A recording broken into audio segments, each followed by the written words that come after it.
Welcome to another episode of the Geek Monty. Okay, we're on video, dude. You don't have to be so loud. A little bit. Tone it down, though. Okay, carry on. Welcome to the Geek Monty. In the Sahara Desert. Okay, alright.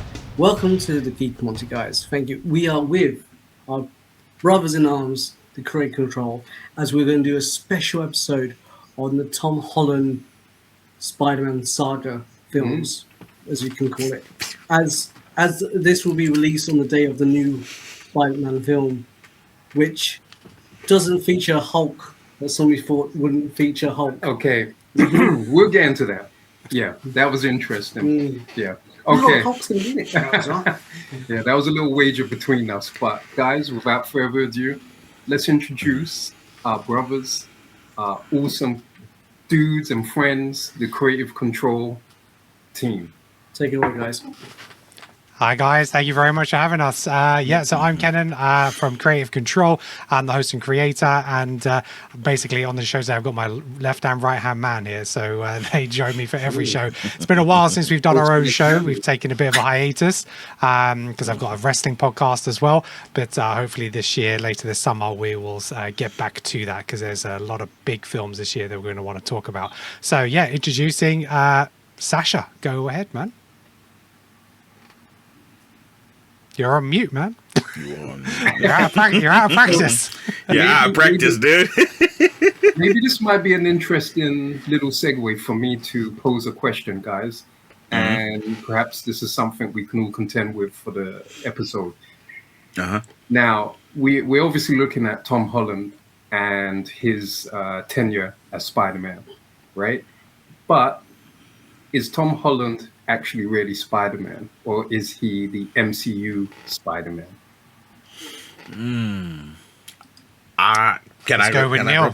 Yeah, Neil, go for it. I think he's about to become Spider-Man. I think that's the nicest way to phrase it, because obviously, like, I'm not going to touch too much on the other guys, but the last two iterations of Spider-Man we saw, both of them had the luxury and the disadvantage of being in their own universe, completely devoid of any other character of whatever level of magnitude to stop them from being them. So everything they did, you were solely focused on them. Any life that they saved or life that they failed to save didn't have any wider implications other than what's going on with them. Whereas Tom Holland has come in, he came in through Civil War, and from the moment he came in, everything he did had a wider implication. We see him immediately start out, and his first action as Spider-Man was stealing Captain America's shield. Yeah. Right?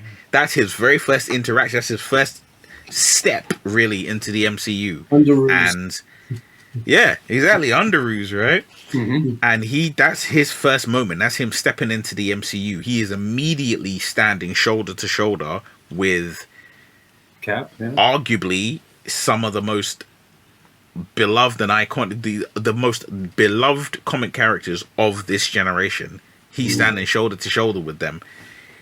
That is a pressure that Tobey Maguire and Andrew Garfield didn't have to deal with. But because of that, he also was in a position where it was like every time we saw a Spider-Man, we were like, are we going to see someone else? Ooh, you're Spider-Man. Exactly. Are we going to get an Iron Man cameo? Are we going to get a Captain America cameo? Ooh, are you going to do this? We saw him. He got one film out and then immediately was in Avengers. He literally he started out with the Avengers, he got his solo movie, and then he was avenging. He was just avenging, turned to dust, come back, avenging. And it took, we didn't see him. We have, the closest we got to seeing Peter Parker on his own, truly on his own, was No Way Home. And even then he wasn't on his own because he had the other two Spider-Men. So this movie coming out right now is, I think it's Tom Holland's moment to be like, all right, I am Spider-Man, and I'm Spider-Man whether I'm with people or whether I'm alone, and that's what I feel like this movie is going to be putting him in as. Yeah, that's cool. Yeah. I think it's a really good point. Up until this point, he's always had that safety net, of some kind, whether it be an Iron Man or something like that in the background.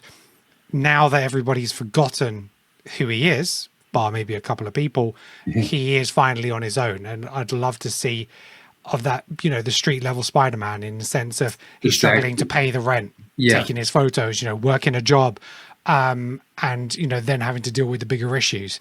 I think this film is going to have a lot. There's talks about mutation and the evolution of this character and stuff like that. So I think it's almost like a soft reboot in a sense of the character, and I think that's what they're aiming for.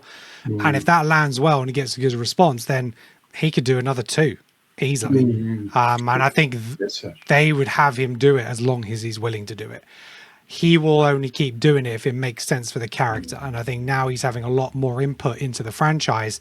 He can hold him to ransom to an extent, Tom Holland. It's like, unless we do something different or unless we do this, then I'm out. And I feel like each movie is going to kind of have that little bit of doubt. It's like, it could wrap up there, but it could lead to something else.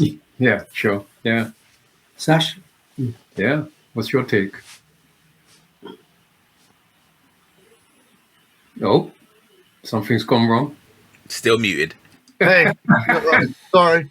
Yeah, he's back.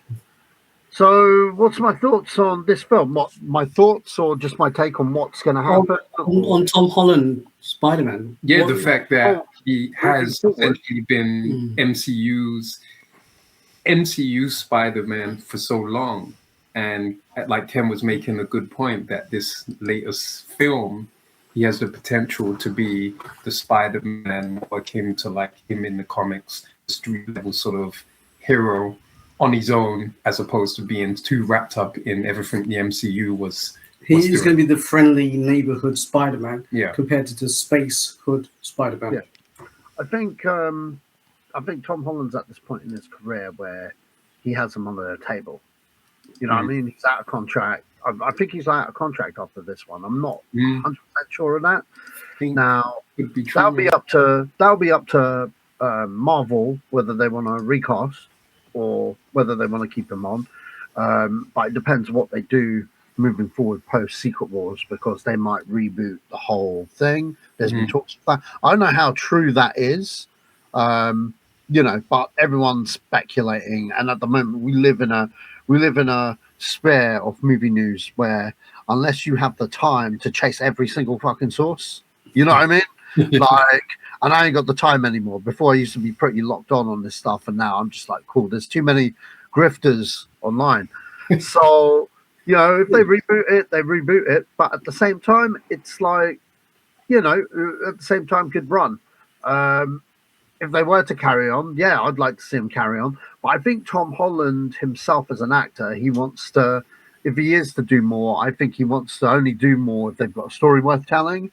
And also, it's a case of he wants to, keep it as that, like how Harrison Ford had Indiana Jones in his back pocket for like fucking years. You know what I mean? He wants to put one out when necessary and not over saturate the environment of Spider-Man. Yeah, when he needs a little more money, basically. Yeah, exactly. He probably just wants to chill out.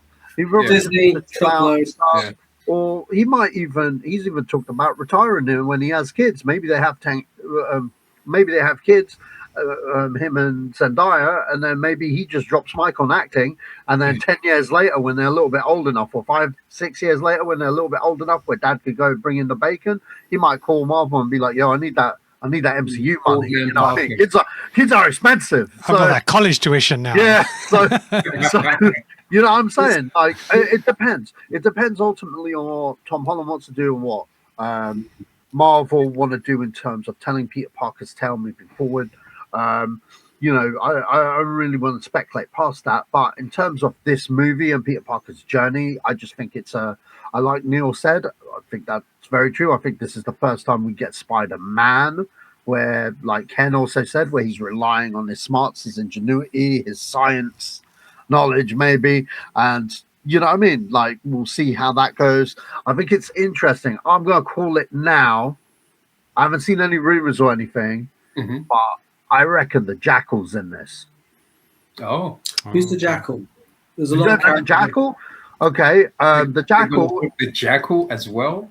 Wow. Yeah, well, really, it's pretty think about it. There's all kinds of mutations and stuff going on, right? Yeah. And obviously he goes to Warren sometimes for help. And then Warren's the scientist that ends up being the Jackal. He's a bad guy, by the way, but with his own nefarious stuff. And I think maybe they might have wormed that in there, kind of thing. I think this is the perfect way to I think. Question. Go. Yeah. Do you think that this is basically going to be like a prelude to Clone Saga? No. No. Do you think, like, essentially, like, this movie may essentially have a randomized incarnation of what might be a Sinister Six? Probably. I mean, like, but not the. Well, the thing is, there's many different. Obviously, not the Sinister Six as we know it. I don't mean like that, but I mean like it will have a number of villains. That will accumulate together to be like, you know what? Maybe if we work together, you know, two heads are better than one. We had that in No Way Home. You've got Scorpion. You've got Scorpion in there. You've got Tarantula in there. You got they're all the streetwise villains. He's outnumbered. You know what I mean? You've got the Hand in there. You got you know what I mean? You've got bloody Tombstone in there. That has been confirmed that Tombstone's in the movie. Yeah. Right? Now, Tombstone, if you've seen Daredevil, I'm sorry, it's not. This is not spoiler free. Is this spoiler free, or are you keeping? No. It's okay, this comes out today. So clearly, like Fisk is gone, right? He's no longer the kingpin of crime. So there's clearly an all-out war for who's going to take over amongst everyone. So you've got everyone fighting for that top spot. I think Tombstone's going to come in. He's probably going to have like a couple of right-hand men that are going to have different areas of New York and stuff, and that's probably how it's going to come together. I mean, Scorpion's clearly out of jail and hooked up with someone to get that tech. You know what I mean? So there's all kinds of stuff they could play and do basically with this, but keep it street level. But I think there will be a X-Men kind of thing because they're talking about mutants. There's definitely. Yeah, they're definitely inputting that into the whole idea of the MCU. Something I won't mind asking. Actually, you go ahead because I could hear him jumping to ask a question. Because there's a couple of things about mutation. I mean, because speculation is going to be Jean Grey is the villain or whatever the character you call it as. The mutation where you see in the trailers where he goes to Bruce Banner, he's being scanned and he's getting actual the organic webs and stuff like that. Is he? Because they already mentioned mutants with Miss Marvel. They've dropped the seeds in. Doomsday, you're going to see the X-Men epically by looks of things. Is Spider-Man a mutant? I mean, because I'm not out. They're definitely getting. They ain't gone balls deep. No, I think Spider-Man's not a mutant. It's a mutation. It's a mutation of his powers. Ability. They do the voiceover in the trailer that there's transitions the spiders go through. So I think they're leaning into that, and it kind of goes back to. I mean, they did it really well in the animated series where they did Man Spider and stuff like that. I don't think they'll go to that extreme, but I think there is going to be a slight version of that. And I think it is just going to be that next phase. And it's kind of disappointing because I think we're going to see him, doing the webs. And part of the thing about Spider-Man was like him running out of webs.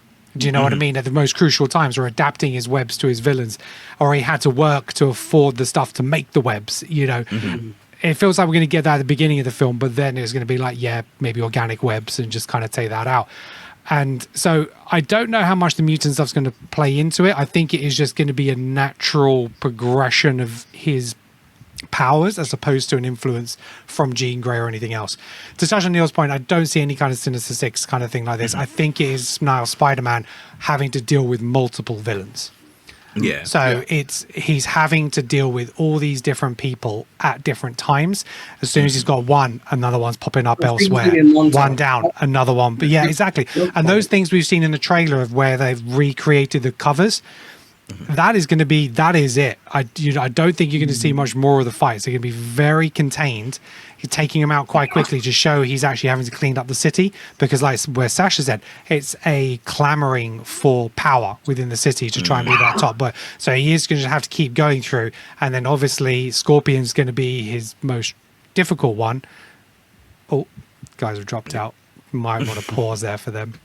Creative Control have taken over. We have taken over control. We have taken creative control. This was the plan all along, boys. That's it.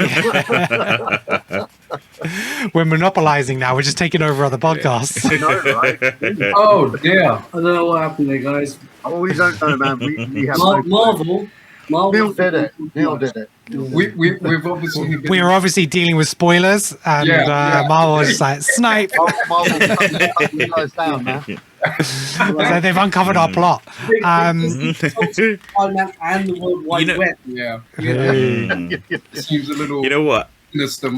You mentioned Sinister Sticks, and then look what happens. Well, exactly. They were like, You know what? Well, it's funny because one thing that kind of came across my mind. I think, just as a segue of something you mentioned about the possibility of a Sinister Six, sorry, has Tom Holland has his definitive nemesis during his run right now of Spider-Man? Have we seen him battle a nemesis that is like, uniquely specific to him and his version of Spider-Man? Do you think? No. His first villain, Vulture, was off the back of obviously what happened with the Avengers and the city and stuff like that, them getting their hands on the tech. And then it kind of linked in with Iron Man and Stark having that tech, and then obviously trying to steal the tech from Stark. Second movie, it's a disgruntled ex-Stark employee. So Stark again. And then time the third movie comes along, it's everybody else's villain. It's Tobey Maguire's villains, it's Andrew Garfield's villains. They're not his villains. So that for me was as close as we're going to get to a Sinister Six, I believe, for a long period, because they brought in all these other characters to kind of make that happen. True. So, but yeah, he hasn't had his own Norman Osborn. Do you know what I mean? He hasn't had his own. He hasn't had his own Hobgoblin or anything like that. Venom, the symbiote has been left by the Tom Hardy one from Sony. Whether they're ever going to incorporate that, or it might be one of those die a death. Now the fact they're doing Secret Wars, it might make sense for him to get it a different way. And just kind of that doesn't exist in this MCU. Let's just move it across. So Scorpion really is his only villain from his actions, because he put that guy away in the first film, and now he's coming back to seek his revenge for putting him in prison. So really he's his own self-generated villain we're going to see for the first time. I honestly, we're kind of skipping ahead because from the early days for these early films, but I'm looking forward to it. I think I feel like we're going to get, this is speculation, I think we get Daredevil because we got the hand, we got Punisher, we got Incredible Hulk. Do you think we'll get Jessica Jones? Huh? Do you think we might get Jessica Jones and the rest of the Could be. Defenders? Yeah, get the Defenders, get everyone, Yeah. I think the point about all of that and is... there's rumors Helena is going to be in it. Yeah, she's going to be in it. Kevin Feige pretty much confirmed that at a recent press conference. Yeah. I just wonder if there was... Yelena.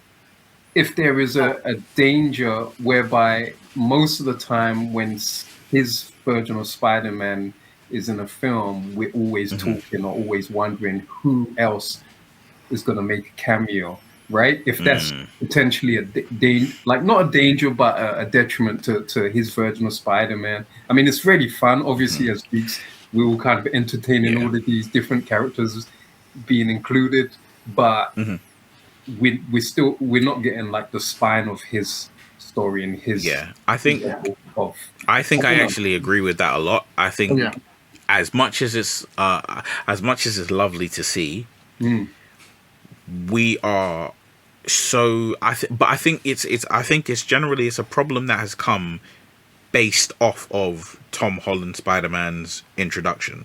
His introduction to the world of the MCU was him being around all of these people. So, but it feels like each movie they're trying to like make it less and less cameos, less and less people are in it. So hopefully this one will be, you had everybody in this one and everybody in this one, then you had a few people less in this one. Now hopefully we've gotten to the point now where it's like, okay, brand new day, right? So brand new, let's keep it, let's trim it all the way down to just one cameoed Avenger, because I think it will always, because if they keep on that, even though it's a tried and true and tested formula that has worked for Tom Holland, I feel like if you're trying to make this character, because I think really and truly Spider-Man, Tom Holland's Spider-Man is essentially now the benchmark of the MCU. I think there isn't, because Captain America is now not Steve Rogers, so he's a fresh face that, his first outing wasn't, what you would expect. You've got, the Thunderbolts, they're not the Avengers 2.0, they're their own thing. You've got all of these characters who aren't really gonna reach the, you look at it like football, right? To put it into football, the World Cup's on, so we put it in like football. Essentially, it's like every team has a star player. Now, essentially, at the end of Endgame, all the star players pretty much retired, went off and did their own thing. And we needed a new generation. So it's like, if you look at the original Avengers as your, I don't know, your David Beckhams, your Wayne Rooney's, your, whoever, that generation's gone. And you now need a new generation. And the only person of the new generation who's worthy of continuous conversation is Tom Holland. So I think you're going to have to put him in a position where now he can stand completely on his own. Yeah, I was disappointed with the inclusion of Hulk because I didn't have a problem with Banner being introduced because I know they were maybe trying to do something away from Connors, because obviously we've had that the Lizard already. So they needed that confidant that he could go to and help him diagnose his issues and stuff like that. We obviously would have to wait to see why Hulk is in this movie. If it's for set pieces and somebody else for him to fight, that's disappointing. And the problem is, with Sony having the rights to the Spider-Man character and villains, there's been so much wasted potential on great villains. Because we could have got a lot more low-level villains for Spider-Man to have really deep movies with, like Kraven. Or yeah, exactly. Rhino, God, what they did with Rhino, Jesus, and Kraven. So there's other villains out there. Yeah, what they did with Rhino twice. So there's, I mean, not that Rhino isn't a central villain. He is a side character which just causes a bit of havoc, and that is a set piece. But there are definitely villains like Kraven, stuff like that, or even an Eddie Brock, where those key relationships would drive movies over a couple of movies. Eddie should be an introduction into one movie, in the background growing, and then another movie, and it's a slow build. Now it's all about we need to get names on posters, we need to get big characters on the screen for the trailers. It's like, no, you don't need that. You've done all that with the previous 3 movies. This would have done what it needed to do at the box office. It's going to smash it. It's going to easily do $1 billion. But would it needed the Hulk to do that? Would it needed a Punisher to do that and stuff like that? I don't think so. Punisher, I'm less worried about because he is a little bit low level. He's street level. But yeah, I don't feel it needed the Hulk. Again, why the hand? You know, there's plenty. You know, you've seen like these other characters like Boomerang and all this other stuff. Why isn't that enough? So I guess we have to kind of see why all these kind of intro to the stories. That's the question. Why isn't that enough? That's beautiful. Because like with the whole thing with the hands and everything else, it's great. Like that shot, it's become a classic. Spider-Man hand coming, you know, all those visually amazing, especially if it is with the Defenders universe pretty much being integrated now. So I don't know how much of the hand is still connected with the Netflix series and everything else, especially no spoilers, but I've seen certain things that's come out for season 3 of Daredevil, how that's still getting interconnected. But yeah, I'm intrigued to see what they do with it. And usually with Kevin Feige, he tends to have that sort of magic dust. Generally more hits than misses. Yeah. So, I mean, the great thing about No Way Home is it gave closure to the other characters. Yeah. And now those 2 Spider-Men are influencing him. So like even Tom Holland said he's taken aspects from each of their suits for his new one and stuff like that. But it's taken away a lot of potential villains. Because how do you reintroduce those villains into his universe as variants? Doctor Octopus, Electro, Sandman, Lizard. Big Especially characters and villains that you really would struggle now to be like, oh, I know them because of their variant, and then it's and murky. Also, I think it's because he remembers everything that's happened. I think this is one issue that comes to tie on to what Ken was saying. Because he knows everything that's happened, it now puts him in a position where he can't just go to a university and study and then, oh, here's a doctor named Kurt Connors. Because he's going to be like, I know that name. He can't just go to a university or go somewhere and start working for a guy named Otto Octavius. It's a very specific name, you know. If I had to fight a guy named Otto Octavius, I think I'd remember when that name pops up. Yeah. So it does put you in a position where introduce Otto as his lab partner. Like well, that's the thing. It wouldn't. That's the thing is, it wouldn't matter who it is because we have already established that Tom Holland now knows these people's names. But even if they're different, even if they're different characters, even if it's different actors who turn up, it's sort of like, is he gonna be like, it's a little is he what's your name? You know, like he'll meet someone and be like, oh, what's your name? Oh, my name's Otto Octavius, and the way that I would combat that is I would have Harry Osborn. He'd meet Harry Osborn, and he said, "Oh no, my father's passed." So he's then like, "Okay, he's not his dad. His dad's out of the picture. He's never." But then obviously he becomes Hobgoblin, something different, and maybe a mutated version of that, rather than just putting on a costume. A little bit like the Ultimate Spider-Man version of that. So guys, that is a way that I'd probably do it. I am gonna pause this conversation, as great as it is, and let one of your members head off. And it was amazing to have you, Neil. So thank you so much. Pun intended. You know, happy to be here, boys. Happy to be here. But no, we'll get you back at some point, man, and definitely absolutely involved in that. Guys, it was amazing. Our conversation with him on Black Panther. That was a great episode. So thank you, Neil. Thanks so much, man. And my pleasure. We'll definitely catch you again. Cheers. All right, see you guys. See you now. Wicked, bro. Peace. Doomsday. Yeah. Okay. Hey, cool. I was gonna say let's try to, as we were talking about, let's try to go back to the origins of the Tom Holland and that evolution of those films, because especially for me, and I was gonna say with Tom. It's still weird. He's only in the films. He must be early 20s. Because he was just because I'm going on to university, right? Yeah, he's in university. The character is like in early 20s. So even though he's done a lot in those, he was probably like 15, 16 when he as the character. This is the character. It's the Civil War. In those 5-7 years, he's done a lot. He's gone through a lot. He's matured a lot. And it's funny what, like Zash said, old man Spider-Man, would you probably in his 30s, which is not you know, kind of thing. Which So is art mirroring life. yeah.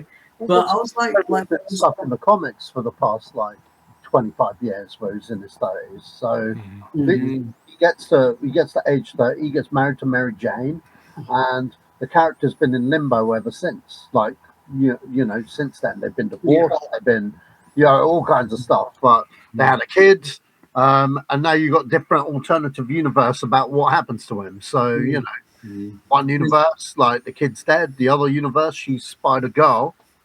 You know, there's another universe where like Magneto's taken over, Apocalypse taken over, and all the villains have a different state. And Peter Parker was like this dead hero. Like obviously he led a revolution, he dies. And this is Old Man Logan, real Old Man Logan, and one of the biggest vigilantes that's part of the Resistance is Spider-Woman, who is AKA May Parker, his daughter. So so like there's loads of but when he gets to 35, he's been stuck there for a very long time. At one point, the first ever big crossover with Spider-Man, you know, the Iron Spider suit, where that came from. So basically they decided, you know what, we're sick of making him poor all the time. He's a genius, he should be rich or something. So he teams up with Iron Man and they have a partnership in the comics. And then Iron Man creates his Iron Spider suit in the comics. This was like in the 2000s, like 2007 or something. That was introduced to the Civil War, wasn't it? Yeah, that's right. Yeah. So all of that stuff, you know, is kind of done differently in the comics. And now at this point, there's different iterations and stuff. Because I do want to back to Ken's thing on the whole Hulk thing. I had to go in there. I know why Hulk's there. Well, I got a theory. Maybe it's Joe Fixit. If you don't know who Joe Fixit is, that's Grey Hulk. So Joe Fixit is another persona of the Hulk, and he's more selfish, etc. And he actually does hits for the mob. And there is an actual Spider-Man comic which Todd McFarlane drew when on his Amazing Spider-Man run before he did just regular Spider-Man in the 90s, where Joe Fixit is hired by the Hellfire Club, of all people, to take out Spider-Man. So I'm not saying Hellfire Club's well, maybe mutants are in here, but I don't know. I don't think that's going to happen. I don't think that's going to happen. I think clearly there's a nod to Joe Fixit, and you know what? They've been teasing in interviews for years for Grey Hulk. Now he's not grey in this, but we ain't seen the final visual effects for this film. Yeah, and he's not particularly green though either, from what I've seen. So if it's Grey Hulk, then it's Joe Fixit, not Bruce Banner. And that's what's going on there. That's just me speculating because of Todd McFarlane comic that I own. Yeah. Because Joe Fixit is like a repressed side of Bruce Banner. Yeah. So it's like another personality. So it's not a different person. It is him. But that's actually, he worked for the mob and all that kind of stuff. I don't know any of that stuff. That's the comics are wild, bro. Yeah. Here's the thing I posed to you guys, though. Okay, so everyone wants to know who the Stranger Things chick is, right? Everyone's like, it's Jean Grey, it's Jean Grey. That's everyone's saying it's Jean Grey. I'm going to post some potentials. Is she Mary Jane Watson? Because remember, Zendaya is actually Michelle Jackson. Okay? That's her name in the Tom Holland universe, Michelle Jackson. And the fact that Sadie's got red hair. Yeah. Well, or there are more redheads. It's Watson, Michelle Jones Watson. Yeah. So literally, could it be that she's the Mary Jane or a Mary Jane from an alternative timeline, or maybe even that timeline? So that's two different variants of Mary Jane there. Could even be Jean Grey, or is it actually Rachel Summers, Jean Grey and Cyclops' daughter, teenage daughter, who has the power of the Phoenix? Oh, that's so much. I only say that because what comes next? What comes next? The next thing is Doomsday, and we got Cyclops looking miserable, like something's happened, and we know like the Phoenix shit. So he's already he can't be getting upset over fucking Jean Grey again. But what if in that universe his daughter dies and they? I'm going to say I love that he's in his costume. I love it that he's in this costume finally. Yeah. I'm like, why would you get Cyclops mad? That's a look, I mean, Matt lost his daughter and went optic was... blast in the sky. I'm all down for that shit, man. Yeah. So I think that's going to be the opening 10 minutes. I think Doom's going to come out and wipe out the entire X-Men, and that's it. Oh yeah, they've just given us the teaser of what's going to happen in the sort of earlier stage. That's got nothing to do with everything that's going to take place. 3 hours and 3.5 hours long or more. Yeah. Something crazy. yeah. But But if sorry, you, Jackson, I interrupted you there. Sorry, I was like, man, what? No one's talking about Joe Fixit. I was looking to Neil, and Neil didn't mention it. So I was like, man. So Homecoming, when we're introduced, I mean, after the Civil War, obviously, but Homecoming as him as the character, and I think we've all established that it's by and large he's been integrated so heavily as part of the MCU and Tony's mentorship, so you didn't really get much of a origin, let's say, in Homecoming, origin story, so to speak. But as a film, do you think it set him up reasonably well or not? Sash, you okay? You're doing a dark man on us. Oh, sorry. Oh, was that aimed at me? I thought it was aimed at the room. No, I really enjoyed Homecoming. Homecoming. At the time, it was my second favorite Spider-Man film next to Spider-Man 2. Like, literally. To be honest, I like all the Tom Holland ones. All right? All the Tom Holland ones I've thoroughly enjoyed. My favorite one, though, is actually the Mysterio one. That is my favorite one out of all the character so well. Like I love the one with all three Spider-Mans, but the problem with that, it was kind of like, it wasn't a Spider-Man film, whereas like a traditional Spider-Man film, whereas the Mysterio one surpassed all expectations on so many levels, and it gave what was great about it. It gave us something different. Like in terms of the environment, because he's now around Europe and stuff. It gave us, he fights in Tower Bridge and stuff, and who'd have thought that, right? Because his home turf is New York, right? So they gave us something different with the environments and stuff, and also the environments in fighting. Him fighting Mysterio in the dream sequence and stuff. Peak Of an MCU movie ever, when he's in the in the bowl. Yeah. Sure. What they're called now. But yeah, it was fucking mental. You know what I mean? It was so cool. And then I just don't think they've topped that one themselves yet. But I still don't think they've ever topped Spider-Man 2.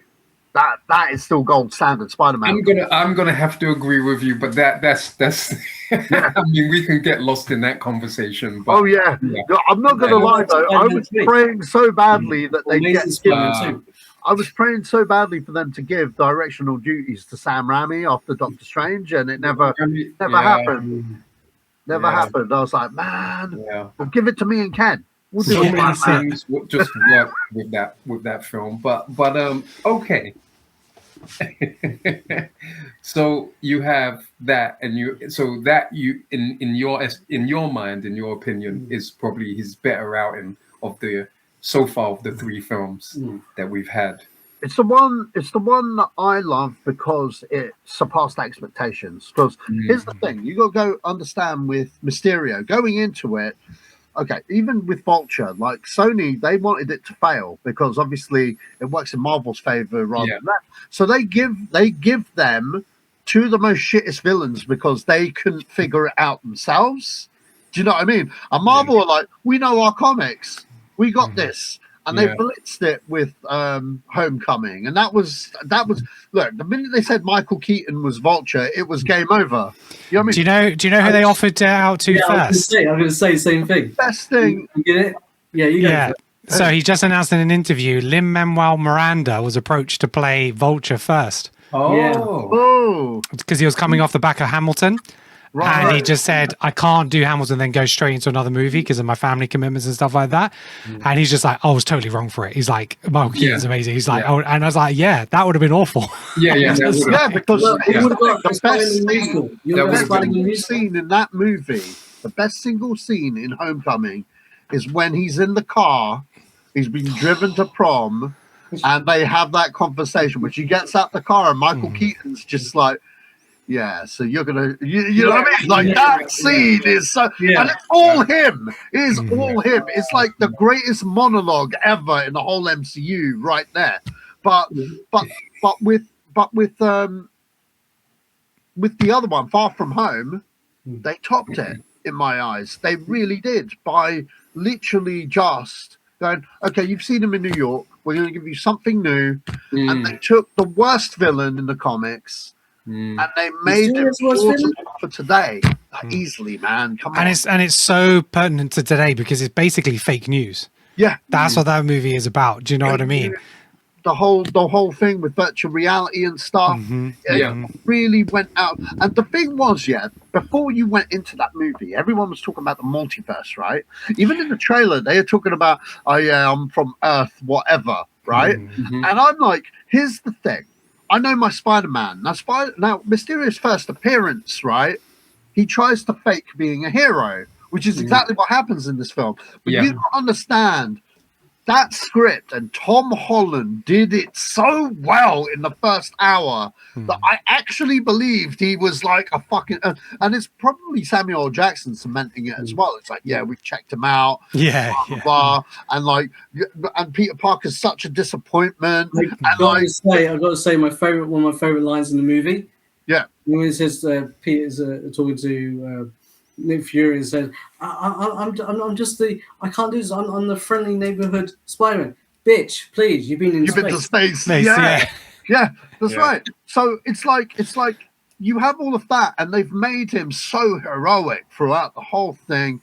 They have that one-to-one talk where he treats him like a brother and is like, hey, maybe you should ask that girl. And you fall in love with fucking Jake Gyllenhaal, like you would anyway, because he's always been a solid actor. And then the minute he gives him the advice and he gets the glasses, like even then I didn't twig. I was like, yeah, I was like, okay, I buy it. You know, I buy it. Maybe he could. I know he's not an Avenger, but even I bought it, right?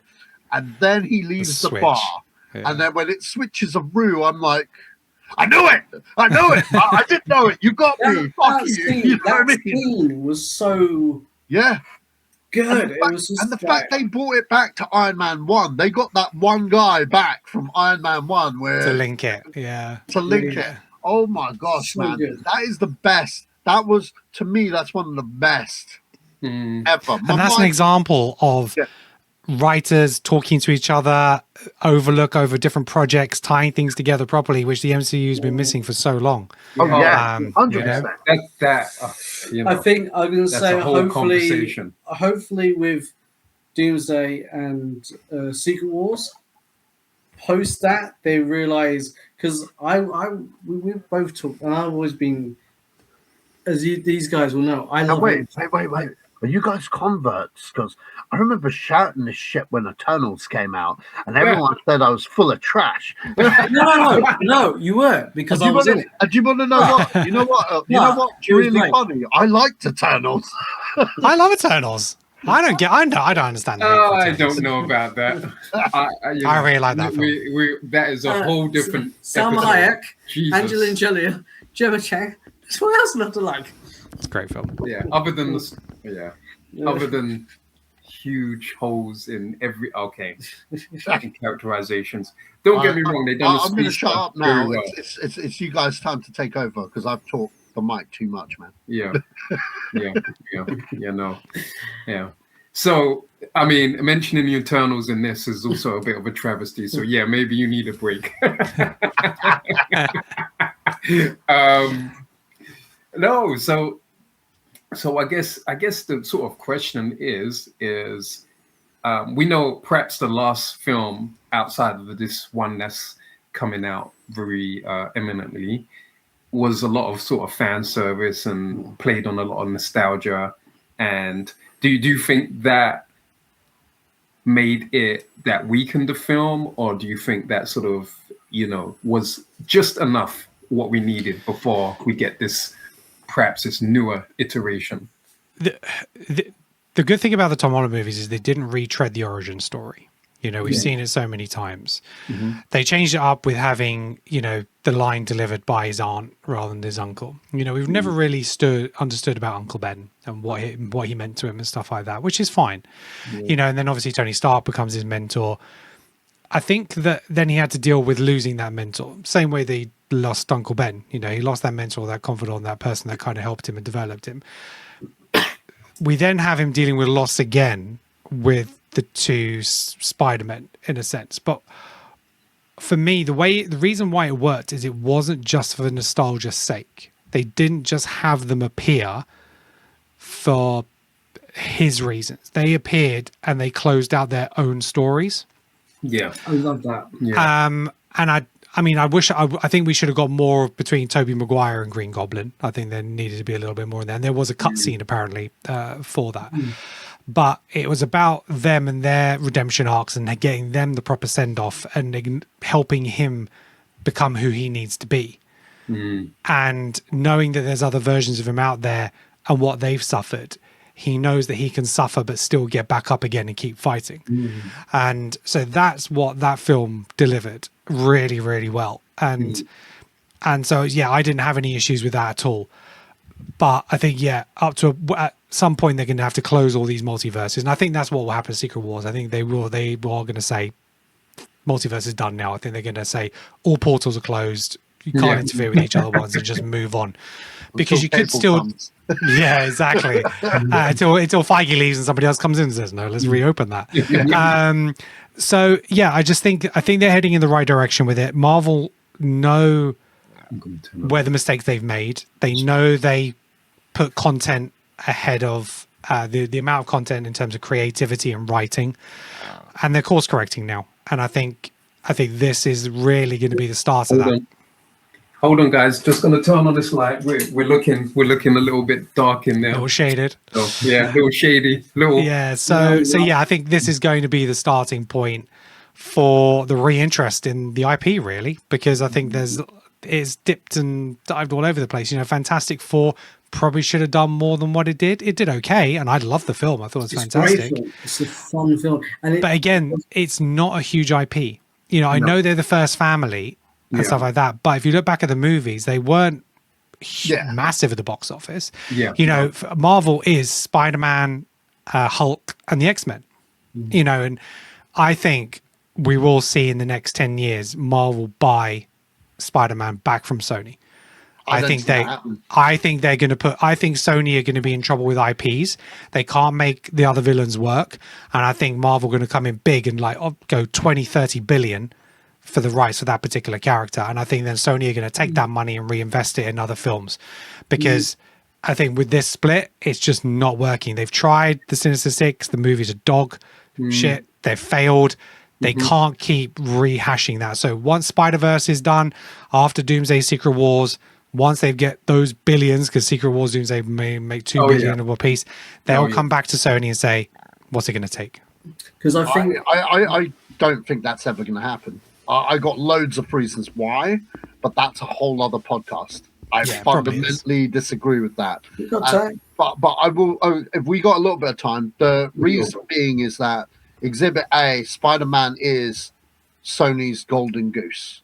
There's their golden egg. There's their golden egg. They're never going to kill their golden egg. If they had other IPs, they do have other IPs like Ghostbusters, but Ghostbusters not $1 billion IP. You know what I mean? Like Frozen Empire, unfortunately, proved it. Even though I like the movie, and we all saw it together. That was their chance of building something as big as like a Marvel or something. You know what I mean? And they don't.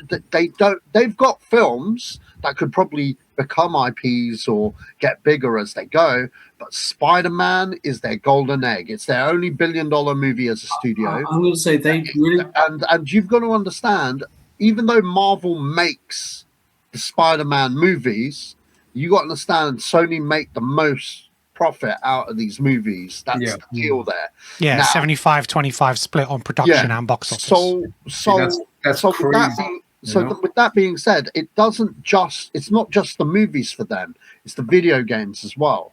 Yeah, You got to understand, Sony make the video games, and if you know anything about the current recent Spider-Man games, they are the biggest bestseller for the company at the moment. Correct, yeah. So to say that Sony would just give it away, they will never give it away unless it's not about giving it away. But if the last Spider-Man made just over $1 billion, right? Yeah. After you take into the fact that Marvel take 25% of that. Yeah. The fact that the production costs, they pay 75% of that, is probably at least a $200 million movie plus marketing and stuff like that. We're talking hundreds of millions per movie, not billions. Yeah. If Marvel just came and slapped down 30 billion, their shareholders would be like, what we can do with that money now, and how they can reinvest that.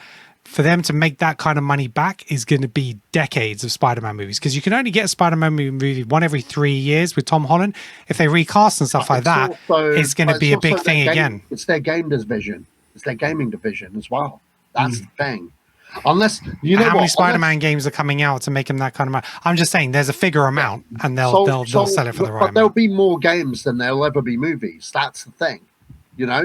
If they wanted to, they'd just do a DLC. You know what I mean? Which they have done in the past. They've done the first Spider-Man film, the first Spider-Man game. There was 4 DLCs, and then you had the Miles Morales thing that came in with PS5, which was more or less DLC. For the audience. Yes. DLC is extra content, so you'll have like extra missions and stuff, which have a story theme to the game, kind of thing.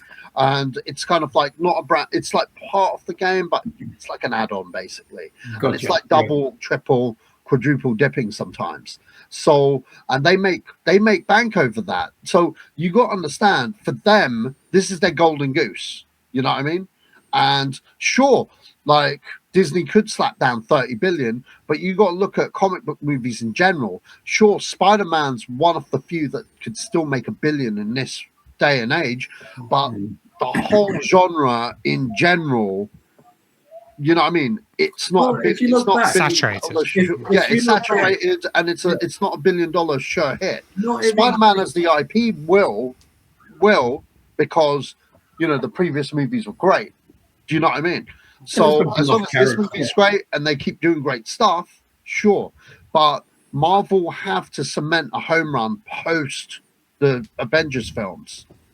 For them to be able, for Disney to be able to turn around and go, you know what, we'll buy that Spider-Man IP back. But in this environment and the way movies are now, and this summer has proved it, in general, I don't see that happening. If this was 5 years ago before the pandemic, I think there would have been a case, Ken, 100%. I'd be like, Dave, mad, you know what I mean? I would join you. But I think there's an argument to be had, considering that it is Sony's only golden goose, and they know it. That's unfortunately the thing. Well, I was going to say, Tom Rothman himself has been like, Tom Rothman himself, he was like, when I was in charge of Fox, well, I knew nothing about comic movies, so you know what? You guys can have it. You know what I mean? Here you go, Spider-Man, go do your thing, make me some money, because I clearly don't know shit. And Tom Rothman's in charge of Sony, and he, when it comes to comic books and stuff, well, when it comes to the Sony stuff, he still don't know shit. But you know what I mean? That's them. Them. But the only reason why they make those films, really, it's not about them making a profit. It's about them keeping the golden goose. It's the bottom line, man. They know, It's ROI. It's clearly something. Yeah. That unfortunately, that is the game they're playing. They're just putting out trash. The thing is, though, with Sony, all the Spider-Man movies combined, forget Marvel's cut. Yeah, they've made Sony about 10 billion, but that's over 24 years. Yeah. So that's a lot of effort. Yeah. Do you know what I mean? A lot of time. That's what I'm saying. I think if Marvel came in and just offered them 20, they're like, that's what we take for the next 25 years. I'm going to say my favorite Spider-Man IP, just going to piggyback something you said about Sony. Yeah. Sony had K-pop Demon Hunter. They gave it to Netflix, didn't think it would be a big hit. It's one of the biggest things that's ever happened. But I'm going to say one of my favorite Spider-Man franchises is across Spider-Verse, which That's again what's is a great. Sony production. I love those, and I think would they introduce Miles? Would they introduce Miles in a certain? Currently under Tom the Holland deal wants they to. currently under the deal that they have existing, and this is why the Spider-Man Noir, he was Ben Reilly and not Peter Parker. So under the current deal, Sony cannot make films with Peter Parker. Only Disney Marvel can. Sony can use anyone else, kind of thing. So there's that hurdle. And in terms of Miles Morales, Marvel can't use it. Sony is basically Sony property, basically. So if you were to get Miles, it'll be under the Sony, under the Sony films. This is what I'm saying. They should really make a deal with Marvel and just go, look, can we do an Amazing Spider-Man 3? And in Amazing Spider-Man 3, you introduce Miles with Garfield as a mentor, and then you could have all this Venom and Morpheus and stuff be like cameos and that, and at least link them into some kind of cohesive universe there with all the Amazing films. That's what I would do with that. But I'd make the best Miles Morales live action that you could. I think they'll change if they do continue with the deal. I think what will happen is when Tom Holland is ready to go, they'll introduce Miles in his final movie. Miles will then become the MCU Spider-Man. I'd probably agree with that. Yeah, that would be a good outweigh for them. Because Miles is massive character. I mean, look, I like my knowledge of Spider-Man is from the animated 90s, and X-Men is 90s animate. That's the knowledge. So I was thinking in my head. So they still haven't done Clone Wars. What was it? Clone Wars? Clone Saga. Sorry, different IP. Clone Saga. There's so many other stories that I knew from the cartoons that they can really introduce. Would they introduce? I would love to see the Clone Saga. Clones are a tricky thing. I mean, so that's a can of worms opening clones. So here's the thing. All right, I'll object. Growing up, any Spider-Man fan in the 90s hated this Clone Saga. Everyone hated the Clone Saga. Everyone. There's a reason. The reason why people hated the Clone Saga is because for 7 years, it's Ben Reilly. No, it's Peter Parker. Oh, it's Ben Reilly. It's Peter Parker. When they've introduced Ben Reilly's character is that because, he's not Peter Parker, he's lived the life on the road. He's not Peter Parker anymore. He's got a different persona. He's more of a fucking bad man. You know what I mean? And when Peter Parker and Mary Jane Watson had their out to go live happy ever after with baby May, no, they didn't. They just lived happy ever after. Ben Reilly's Spider-Man interpretation was a thing for about a year, and everyone hated it because it's not Peter Parker. And then the other part they hated it was, you mean the guy we've been reading for the past 15 years wasn't the guy that wasn't Spider-Man? Do you know what I mean? It was like that writer's thing of cop-out kind of thing. So then the writers brought Peter Parker back, and they switched them, and then people didn't like that, and then they kept changing it for 7 years, okay? And then Green Goblin, who'd been dead for 23 years in the comics, they decided to bring him back from the dead and never explain it. And just they Palpatined him. Somehow, Green Goblin, even though he got harpooned by his own fucking glider, somehow he returned, and then they made him the mastermind of the Clone Saga. And literally, they kill off Ben Reilly, and Ben Reilly was so killed off. If you didn't like it, tough.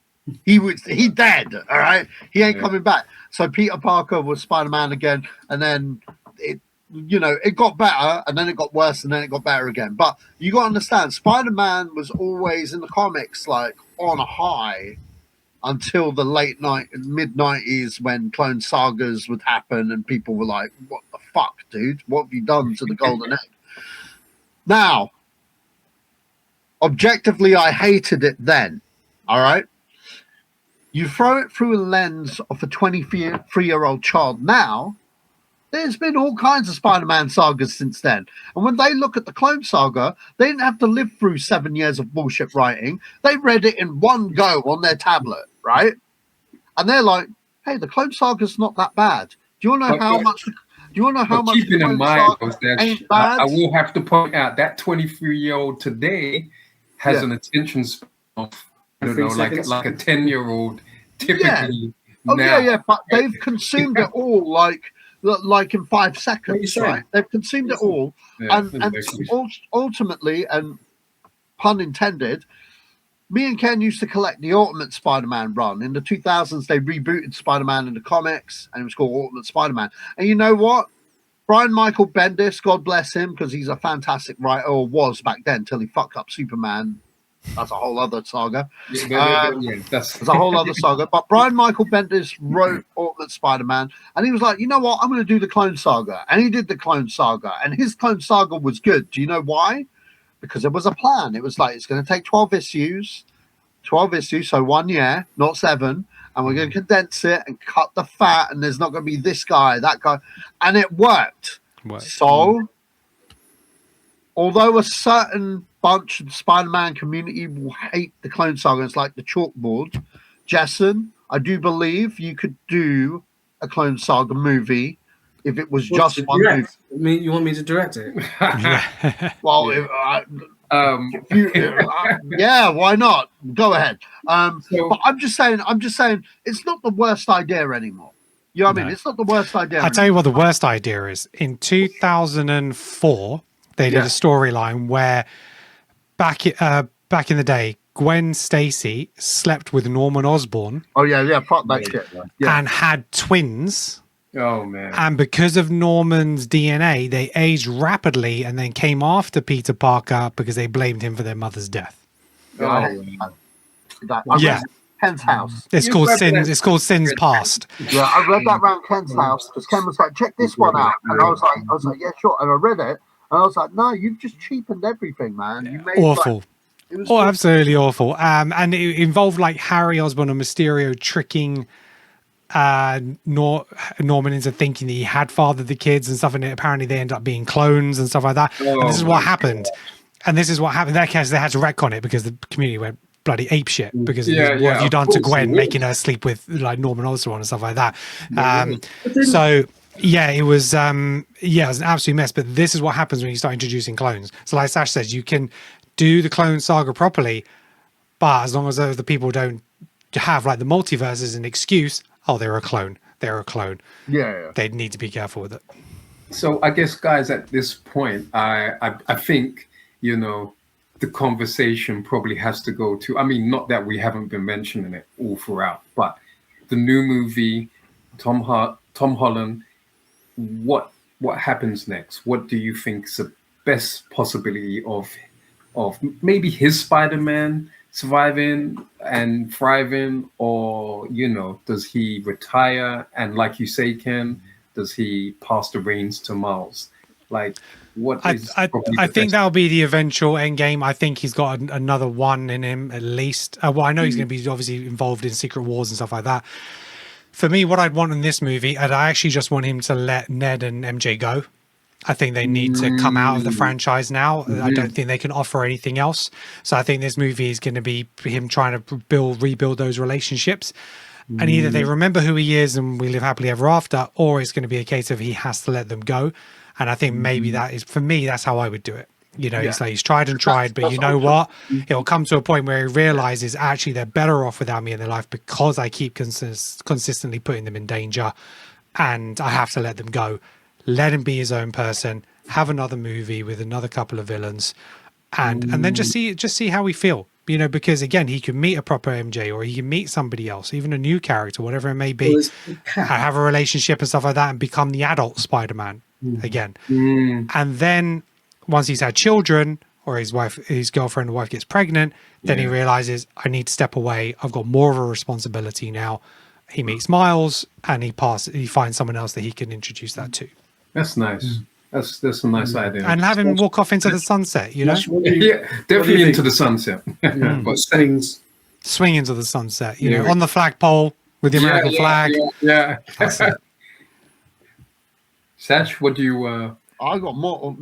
Tom Holland ain't going anywhere anytime soon. There's like 9 Spider-Man movies that guy can do. Really? He's still young, man. You know what? Just depends if he wants to do it. Yeah, it depends. Even though as an actor, he has said it.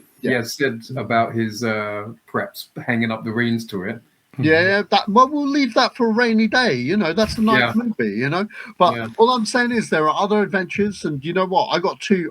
Here's the thing: I got one that involves an MCU character, which needs to be done. I don't care. But the other one would just be like him, his villains, his world. Okay, if we're coming off of fucking Far From Home, I'd continue the thread where I thought number 3 would go, which turned out being what they were going to do but never did. And that is I do Craven. Because you've introduced Dimitri as the fucking cab person, as the Bus driver. driver. And he looked like, they made him look like kind of Craven-y, you know. Because that's supposed to be Craven's brother. Supposed to be Chameleon. So you'd have Chameleon working for S.H.I.E.L.D. and that tech's like that S.H.I.E.L.D. tech, so in other words, not used. Well, that's where we thought number 3 was going to go, because we said, you know, he's got the tech there from Mysterio that does holograms and false images. Take that to the next step, and he reduces it down that he can just camouflage his face to other people and be the chameleon. So you got Chameleon as Dimitri, who's already been introduced. We bring in Craven the Hunter, and now we've got a personal tale with Spider-Man. Craven wouldn't be Aaron, would he? Craven. No. We want to avoid that movie as much as possible. You know what? As a nod to that film, after watching the trailer to that film, I'd get Russell Crowe. That's I think honestly, the perfect casting for Craven to be Jason Momoa. No, I'm sick of Jason Momoa. But that's the thing, though. Some people are sick of Jason Momoa. You know, people are Momo'd out, man. But at the same time, I do agree with Jason. If it was Jason Momoa, I wouldn't care personally, because Spider-Man's the brand and the stars. You know, only a couple of girls are going to come for Jason Momoa. Spider-Man doesn't need Jason Momoa. If it was Russell Crowe, I know he's old and shit, but when I saw that trailer, I was like, yeah, why the fuck is Old Man Craven? He looks more like fucking Craven than fucking Craven, you know? Yeah. Or just get a new guy, or just get an upcoming new guy that's proper built. Or you know what? If you don't want to talk much, get the guy from Creed 2, the guy that plays fucking the son, Drago Jr. Get Alex Skarsgård as Craven. He'll do it, and then bring in Alan Richardson as Eddie Brock. Oh man, done. And then we can. Oh my goodness, always a solid choice. I would say, as to Dwayne's, I would like to see if they could bring Black Cat. Black Cat. Black Cat. Bring his other girlfriends. Bring other because he's got to move on from whichever Mary Jane it is. I mean, and but the other character that I just need to see, and it has to be the guy. Can't be a reboot guy. This window's probably gone, but he says he's doing it till he's 90. All right. I want my Freaky Friday. I want my Freaky Friday episode of Spider-Man where he swaps bodies with Wolverine, and it's a buddy cop thing with both of them trying to switch bodies. Okay, you got Sabretooth up in there after Wolverine. You got whoever the Spider-Man villain is can be Spider-Man's villain, and literally it's Jean Grey's fault for switching the minds. When I read that comic, I was like, oh my God. They did it in the animated series, didn't they? Yeah, they did it in the animated series as well. They did it in the Spider-Man animated series, and it worked so well. I was like, but the thing is, I would have wanted that when he was in high school or college. They could still do it now if he's in the uni thing, because he could be in his dorm and shit, and like, you know, Wolverine's like, what the fuck? What am I doing? Or he's daydreaming in high school or what? No, in the lecture, and then Wolverine's in the lecture going, what the fuck am I doing here? You know what I mean? Wow, that's amazing. Because if you think about it, it's Hugh Jackman trying to act like Tom Holland Spider-Man, which is a great acting challenge for Hugh Jackman. That's how I'd sell it to Hugh Jackman. And then for Tom Holland, it's him trying to do his version of Wolverine. Come on, man. You can see it. Yeah. whether that could withhold a whole movie. I mean, like as some sort of virgin in a moment of a scene, that would be amazing.